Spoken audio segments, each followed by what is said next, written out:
Hi friends, நீங்கள் எல்லோரும் எப்படி இருக்கீங்க? நாங்கள் ரொம்ப ரொம்ப நல்லாயிருக்கோம். இன்றைக்கி நம்ம ரூபி ஸ்வீட்டு சமையல் யூடியூப் சேனல் மூலியமாக நீங்கள் என்ன வீடியோ பார்க்க போகிறீங்க அப்படின்னு பார்த்தீங்கன்னா 28/2/2026 அன்று நம்ம ஊர் மதுரையில் அவல் விகடன் சமையல் போட்டி நடந்துச்சு. அந்த சமையல் போட்டியில் நானும் கலந்துக்கிட்டேன். செஃப் தீனா தான் நடுவராக வந்தார். அவர் முன்னிலையில் தான் இந்த சமையல் போட்டி நடந்துச்சு. இந்த சமையல் போட்டிக்கு நான் ஒரு 10 ரெசிபி எங்கள் வீட்டில் வந்து செஞ்சு எடுத்துகிட்டு போயிருந்தேன். அதில் ஒரு ரெசிபி எடுத்து சாப்பிட்டுட்டு அந்த ரெசிபி வந்து ரொம்ப ரொம்ப பிடிச்சிருக்குன்னு சொன்னார். அது என்ன ரெசிபி அப்படின்னு பார்த்தீங்கன்னா சிக்கன் ஒயிட் கிரேவி வந்து சாப்பிட்டு பார்த்துட்டு ரொம்ப ரொம்ப டேஸ்ட்டாக சூப்பராக இருக்குன்னு சொன்னார். செஃப் தீனாவுக்கு பிடிச்ச அந்த சிக்கன் ஒயிட் கிரேவி எப்படி செய்கிறது அப்படின்னு நான் உங்களுக்கு செஞ்சு காமிக்க போகிறேன். இந்த சிக்கன் ஒயிட் கிரேவிக்கு என்னென்ன பொருட்கள்லாம் தேவை, எந்தெந்த அளவில் தேவை, அது எப்படி சமைக்க போகிறேன் அப்படின்ட்டு இந்த வீடியோ மூலியமாக நீங்கள் பார்த்து தெரிஞ்சுக்கோங்க. நீங்களும் இதே மாதிரி செஞ்சு சாப்பிட்டு பாருங்கள், ரொம்ப சூப்பராக இருக்கும். இப்போ வாங்க வீடியோக்குள்ளே போகலாம். எலும்புள்ள சிக்கன் 3/4 கிலோ வாங்கி கழுவி சுத்தம் பண்ணி எடுத்து வச்சுருக்கோம். அடுத்து இந்த சிக்கனுக்கு எந்தெந்த மசாலா பொருட்கள் எந்தெந்த அளவில் தேவைன்னு பார்த்துடலாம். 1/2 கப் தேங்காய் துருவல், 1 டீஸ்பூன் கசகசா, 10-15 முந்திரி பருப்பு, 1/2 டீஸ்பூன் வெள்ளை எள்ளு, 1/4 டீஸ்பூன் சோம்பு, 1/4 டீஸ்பூன் சீரகம், ஒரு 10-20 மிளகு, காரத்துக்கு தேவையான அளவு பச்சை மிளகாய், 5-6 பூண்டு பல், பாதி லெமன், சின்ன வெங்காயம் 7-8 வெங்காயம் எடுத்துக்கோங்க, 50 ml கெட்டியான தயிர், 50 ml தேங்காய் எண்ணெய், 1 இன்ச்சு அளவு இஞ்சி துண்டு, தேவையான அளவு உப்பு, 1 இனுக்கு கருவேப்பிலை, வாசனைக்கு கொத்தமல்லி கொஞ்சம் எடுத்துக்கலாம். இப்போ இந்த சிக்கன் ஒயிட் கிரேவி செய்யறதுக்கு என்னென்ன மசாலா பொருட்கள்லாம் தேவை, எந்தெந்த அளவில் தேவைன்னு பார்த்தாச்சு. அதுக்கடுத்து செய்முறை ரெசிபியை பார்த்துடலாம். இப்போ நம்ம எடுத்து வச்சுருக்க வெள்ளைப்பூடு, சின்ன வெங்காயம், இஞ்சி இந்த 3ஐயும் எடுத்து மிக்சி ஜாரில் போட்டு தண்ணி ஊற்றாமல் 1-2 அரைச்சிக்கலாம்.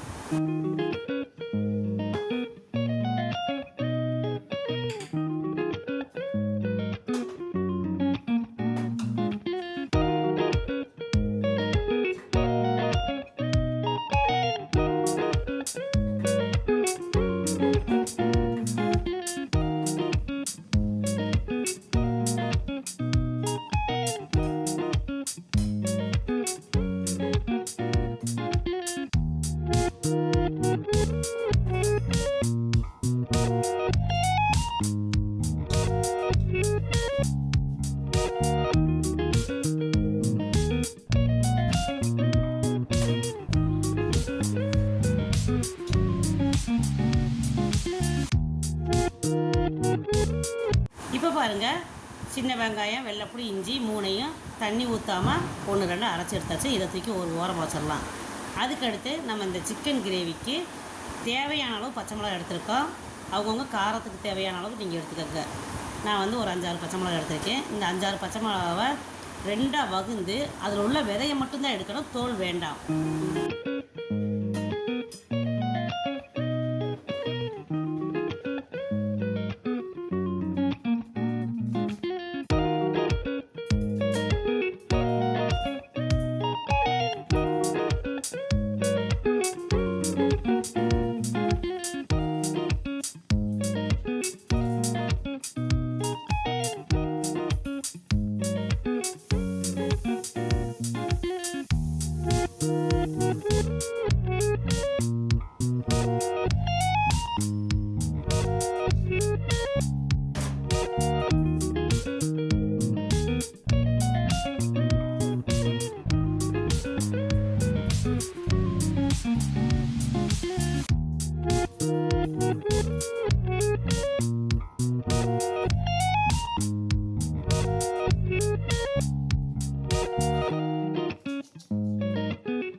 பச்சை மிளகாவில் விதையை மட்டும் எடுத்தாச்சு, தோலை தனியாக வச்சாச்சு. தோல் வேண்டாம், விதை மட்டும் நம்ம யூஸ் பண்ணிக்கலாம். அடுத்து ஸ்டவ்வை ஆன் பண்ணி ஃப்ளேமை மீடியம் ஃப்ளேமில் வச்சுக்கலாம். அடிக்கணமான கடாயை ஒன்று அடுப்பு வச்சுக்கலாம். அதுக்கடுத்து பார்த்திங்கன்னா கடாய் ஹீட் ஆயிடுச்சு. இந்த கடாயை வந்து ரொம்ப ஹீட் ஏற்றக்கூடாது, மீடியம் ஹீட்லேயும் நம்ம எடுத்து வச்சுருக்க வெள்ளையில் இதில் போட்டுக்கலாம். கருக விடாமல் பொரிய விடணும். கருகிற மாதிரி தெரிஞ்சிச்சுன்னா ஸ்டவ்வை ஆஃப் பண்ணிடுங்க. இப்போ எனக்கு பாருங்கள் கருகிற மாதிரி தெரியுது, ஸ்டவ்வை ஆஃப் பண்ணிட்டேன். ஸ்டவ்வை ஆஃப் பண்ணதுக்கப்புறம் பாருங்கள் இந்த எள்ளு வந்து நல்லா பொரியுது. ஹீட் வந்து அந்தளவுக்கு நல்லாவே ஏறிடுச்சு. ஸ்டவ்வை ஆஃப் பண்ணியாச்சு. அதே ஹீட்டில் நம்ம அடுத்து என்ன செய்ய போகிறோம் அப்படின்னு பார்த்திங்கன்னா இதுலேயே நம்ம எடுத்து வச்சுருக்கிற முந்திரி பருப்பை போட்டுக்கலாம். அதுக்கடுத்து நம்ம எடுத்து வச்சுருக்கிற கசகசாவை இது கூட சேர்த்துக்கலாம். இதில் உள்ள சூட்லேயே வறுத்தா போதும். இந்த சமையல் போட்டிக்கு நான் வீட்டில் இருந்து 10 ரெசிபி செஞ்சு எடுத்துகிட்டு போயிருந்தேன். செஃப் தீனா சார் நான் கொண்டு போனால் ஒவ்வொரு ரெசிபியாக எடுத்து டேஸ்ட் பண்ணி பார்த்தாரு. அதில் ஒரு ரெசிபி சாப்பிட்டு பார்த்துட்டு சிக்கன் ஒயிட் கிரேவி ரொம்ப ரொம்ப டேஸ்ட்டாக சூப்பராக இருக்குனாரு. எனக்கு ரொம்ப ரொம்ப சந்தோஷமாகவும் மகிழ்ச்சியாக வந்துச்சு. அடுத்து இந்த சூட்லேயும் நம்ம எடுத்து வச்சுருக்க சோம்பு சீரகம் மிளகு போட்டு அதே ஹீட்டில் ஒரு 2 நிமிஷம் 3 நிமிஷம் அப்படியே இருக்கட்டும். இந்த சமையல் ப்ரோக்ராமுக்கு நான் செஞ்சு எடுத்துகிட்டு போன 10 ரெசிபியில் அவருக்கு எந்தெந்த ரெசிபி பிடிச்சிருந்துச்சு அப்படின்ட்டு ஒவ்வொரு ரெசிபியாக நம்ம ரூபி ஸ்வீட் சமையல் யூடியூப் சேனல் மூலியமாக நான் வீடியோ எடுத்து நான் உங்களுக்கு அப்லோட் பண்ணுறேன். இது வரைக்கும் யாராவது நம்ம ரூபி ஸ்வீட் சமையல் யூடியூப் சேனலுக்கு சப்ஸ்கிரைப் பண்ணாமல் சப்ஸ்கிரைப் பண்ணிக்கோங்க. நான் போடுற ஒவ்வொரு சமையல் ரெசிபி வீடியோவும் நீங்களும் செஞ்சு சாப்பிட்டு பாருங்கள். சமைச்சு சாப்பிட்டு பார்த்துட்டு எப்படி இருக்குன்னு கமெண்ட் பண்ணுங்கள். வறுத்து வச்ச எள்ளு கசகசா முந்திரி பருப்பு நல்லா ஆறிடுச்சு. ஆறினதுக்கப்புறம் நம்ம மிக்ஸி ஜாரில் சேர்த்துக்கலாம். அதுக்கடுத்து பச்சை மிளகா விதை எடுத்து வச்சுருக்கேன். அந்த பச்சை மிளகா விதையும் அது கூட சேர்த்துக்கலாம். பச்சை மிளகா காரம் உங்களுக்கு எந்த அளவுக்கு தேவையோ அந்த அளவுக்கு நீங்கள் பயன்படுத்திக்கலாம். இது கூடயே நம்ம தேங்காய் துருவல் எடுத்து வச்சுருக்கோம், அதையும் சேர்த்துக்கலாம். அதுக்கடுத்து எடுத்து வச்சுருந்த கெட்டியான தயிரையும் இது கூடயே ஊற்றிக்கலாம். இப்போ இதை எல்லாத்தையும் ஒன்றா சேர்த்து நல்லா நைஸாக அரைச்சி எடுத்துக்கலாம்.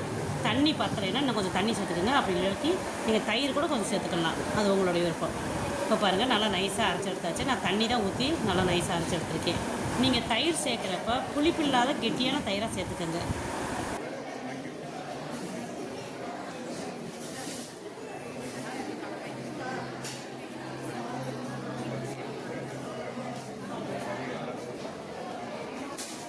அரைச்ச விழுதை எடுத்து உரமாக வச்சுருங்க. அப்புறமா நம்ம பயன்படுத்திக்கலாம்.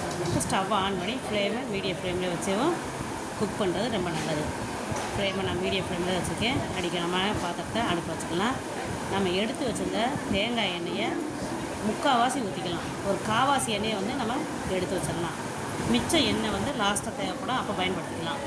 நம்ம ஊற்றின எண்ணெய் ரொம்ப ஹீட்டாக வேண்டாம். மீடியம் ஹீட்லேயோ ஒரு 1/4 டீஸ்பூன் அளவுக்கு சோம்பு போட்டுக்கலாம். எண்ணெயில் போட்ட சோம்பு பொரியட்டும். பொரிஞ்சதுக்கப்புறம் நம்ம சின்ன வெங்காயம் வெள்ளைப்பூடு இஞ்சி அரைச்ச விழுது இருக்குது பாருங்கள், அந்த விழுதை போட்டுக்கலாம். இந்த விழுதை எண்ணெயில் சேர்த்ததுக்கப்புறம் ஃப்ளேமை ரொம்ப கம்மியாக வச்சு அடி பிடிக்காமல் கலர் மாறாமல் ஒரு 5 to 10 நிமிஷம் வதக்கணும்.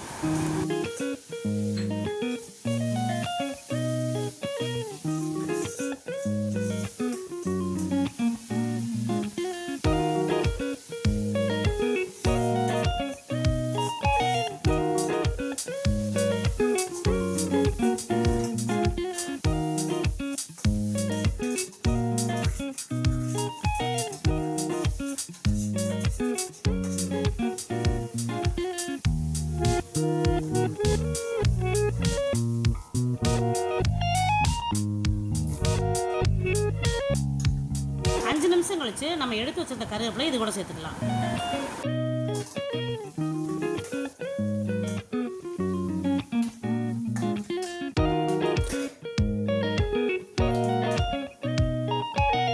இப்போ பாருங்கள், இதில் உள்ள பச்சை சுமரெலாம் நல்லா போயிடுச்சு. நம்ம 7-8 நிமிஷம் நல்லா வதக்கியாச்சு.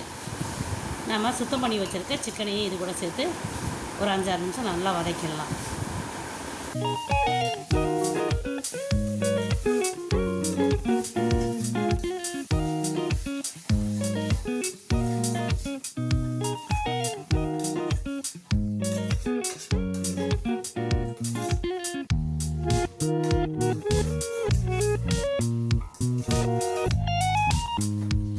கல் உப்பு நம்ம கொஞ்சம் எடுத்து வச்சுருந்தோம். அந்த கல் உப்பில் தேவைக்கு இப்போ கொஞ்சமாக போட்டுக்கலாம்.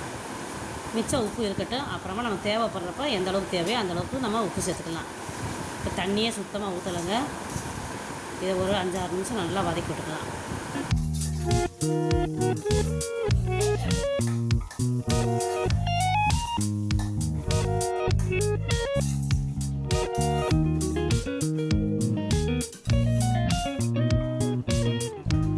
இந்த சிக்கனுக்கு நம்ம தண்ணியை ஊற்றலை. சிக்கனில் உள்ள தண்ணியே இருக்குங்க. மூடியை வச்சு ஒரு 5 நிமிஷம் வேக வச்சுக்கலாம். 5 நிமிஷம் கழித்து மூடியை ஓப்பன் பண்ணி கலந்து விட்டுக்கலாம்.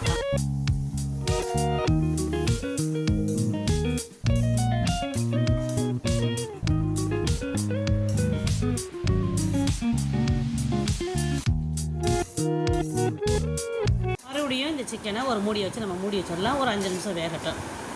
சிக்கன் உங்களுக்கு எந்த அளவுக்கு வேகணுமோ அந்த அளவுக்கு வேக வச்சுக்கோங்க.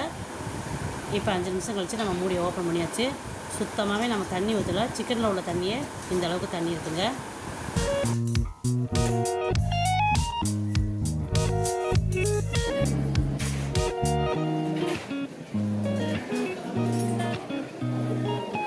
சிக்கன் வெந்துச்சான்னு செக் பண்ணிக்கிட்டு நம்ம அரைச்ச தேங்காய் விழுதுக்கு பாருங்கள், அந்த தேங்காய் விழுத இந்த ஸ்டேஜில் நம்ம சேர்த்துக்கலாம். இந்த சிக்கனுக்கு தேங்காய் அரைச்ச விழுத ஊற்றுனதுக்கப்புறம் ரொம்ப நேரம் கொதிக்க வைக்க வேண்டாம். ஏன் அப்படின்னு பார்த்தீங்கன்னா, ரொம்ப நேரம் கொதிக்க வச்சிங்கன்னா இந்த ஒயிட் கிரேவியோட கலர் வந்து மாறிடும். அதனால தான் நம்ம ரொம்ப நேரம் கொதிக்க வைக்காமல் கொதி வந்ததுக்கப்புறம் ஃப்ளேமை ரொம்ப கம்மியாக வச்சு 4 to 5 நிமிஷத்துக்குள்ளே ஸ்டவ்வை ஆஃப் பண்ணி. இந்த சிக்கன் கிரேவிக்கு உங்களுக்கு எந்த அளவுக்கு தண்ணி தேவையோ அந்தளவுக்கு நீங்கள் தண்ணி ஊற்றிக்கலாம். தண்ணி ரொம்ப ஊற்றிங்கன்னா அது குழம்பா மாறிடும். தண்ணி கொஞ்சமாக ஊற்றுனீங்கன்னா அது கிரேவியாக இருக்கும். தண்ணியோட அளவு உங்களுக்கு எந்த அளவுக்கு தேவையோ அந்தளவுக்கு ஊற்றிக்கோங்க. ஃபஸ்ட்டு நம்ம சிக்கன் வேக வைக்கிறப்பே கொஞ்சமாக உப்பு போட்டு தான் சிக்கன் வேக வச்சோம். இந்த ஸ்டேஜில் இன்னும் கொஞ்சம் உப்பு தேவையான அளவு நம்ம போட்டுக்கலாம்.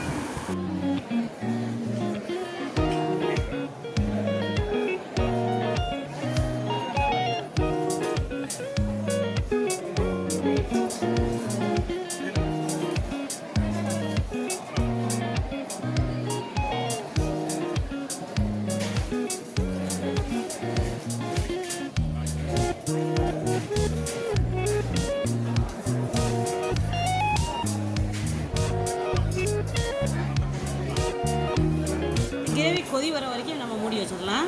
ஃபுல்லாக மூடாமல் பாதி அளவுக்கு மூடினா போதும். ஃபுல்லாக மூடினோம்னா பொங்கி வழிஞ்சிரும் பூரா. அதனால் பாதி அளவுக்கு மூடி வச்சு இப்போ பாருங்கள் நல்லா கொதி வந்துருச்சு. இப்போ நம்ம கரண்டி வச்சு கலந்து விட்டுக்கலாம்.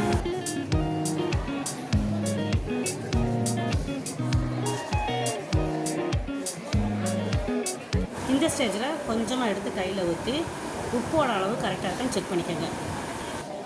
உங்களுக்கு உப்போட அளவு பத்தலைன்னா இந்த ஸ்டேஜில் உப்பு சேர்த்துக்கோங்க. எங்களுக்கு வந்து உப்போட அளவு பத்தலை, அதனால் மறுபடியும் நான் உப்போட அளவு கொஞ்சமாக சேர்த்துக்கிறேன்.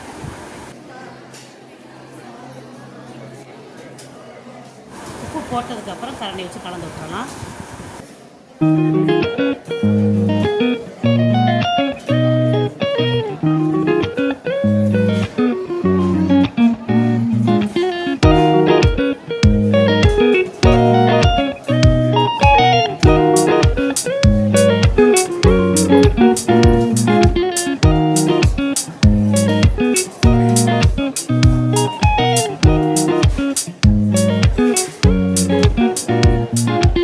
கொதி வந்ததுக்கப்புறம் ஒரு 5 நிமிஷம் நல்லா வேக வச்சாச்சு. இப்போ ஸ்டவ்வை நம்ம ஆஃப் பண்ணிக்கலாம்.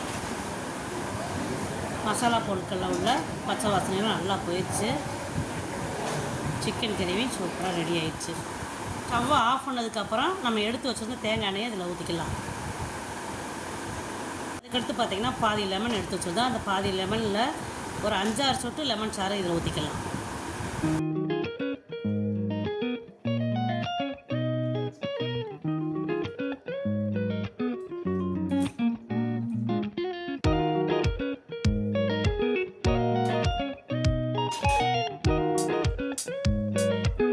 கொத்தமல்லி எடுத்து வச்சுருந்தேன். கொத்தமல்லி லாஸ்ட்டாக தூவி விட்டுக்கலாம். அவ்வளோதான் ஃப்ரெண்ட்ஸ், நல்ல ஒரு அருமையான டேஸ்ட்டாக மணக்க சிக்கன் ஒயிட் கிரேவி சூப்பராக ரெடி ஆயிடுச்சு. அவல் விகடன் சமையல் போட்டிக்கு நம்ம வீட்டில் 10 ரெசிபி செஞ்சு எடுத்துகிட்டு போனோம். 10 ரெசிபியில் 1 சிக்கன் ஒயிட் கிரேவியை செஃப் சாப்பிட்டு பார்த்துட்டு ரொம்ப டேஸ்ட்டாக சூப்பராக இருக்குன்னு சொன்னார். கண்டிப்பாக நீங்களும் உங்கள் வீட்டில் இதே மாதிரி செஞ்சு சாப்பிட்டு பாருங்கள். இந்த கிரேவி எதுக்கெல்லாம் வச்சு சாப்பிட்லாம் அப்படின்னு பார்த்தீங்கன்னா, இட்லி, தோசை, இடியாப்பம், ஆப்பம், சப்பாத்தி, பூரி, புரோட்டாக்கெல்லாம் வச்சு சாப்பிட்டா ரொம்ப அருமையாக அட்டகாசமாக இருக்குங்க.